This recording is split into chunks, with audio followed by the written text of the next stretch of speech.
There's a hashtag that's trending right now on Twitter, and I just wanted to take a quick second to respond to it.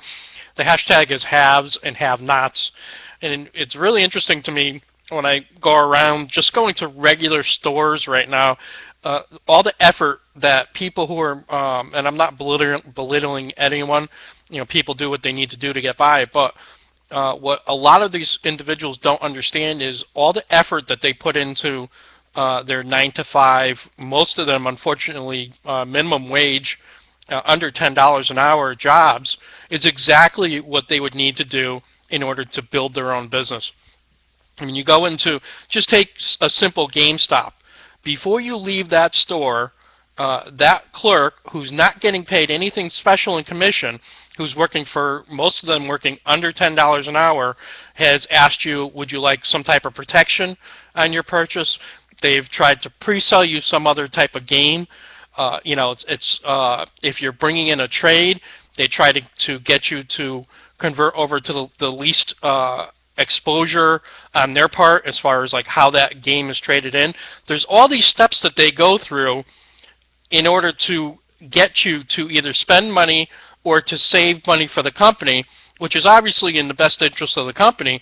But for this person who's getting paid, minimum wage under $10 an hour, what benefit is it to them other than the fear of losing their job if they don't do what their district manager or their manager tells them to do? In reality, if they took all that same effort, took the next step to now bring that to people who aren't walking into that store, so in other words, bring it into leads that are somehow coming their way, and do all the exact same steps. I'm not asking, I'm not saying do something different. Do exactly what you're doing today, but now apply that to your own business. Even if you do it in addition to what you're doing, at your day job, doesn't it make a whole lot more sense to put that to your advantage?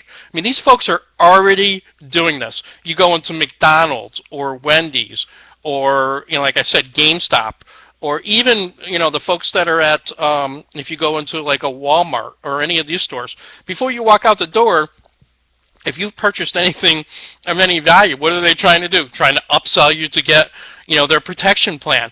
So all these things are like, you're already selling to people, you're already doing all this extra stuff to, to get people to make a buy or whatever, and, ultimately you're not getting any credit for that other than probably if you, do an above average number of those things, you get a pat on the back from your boss. So just something to think about. Again, this is an observation.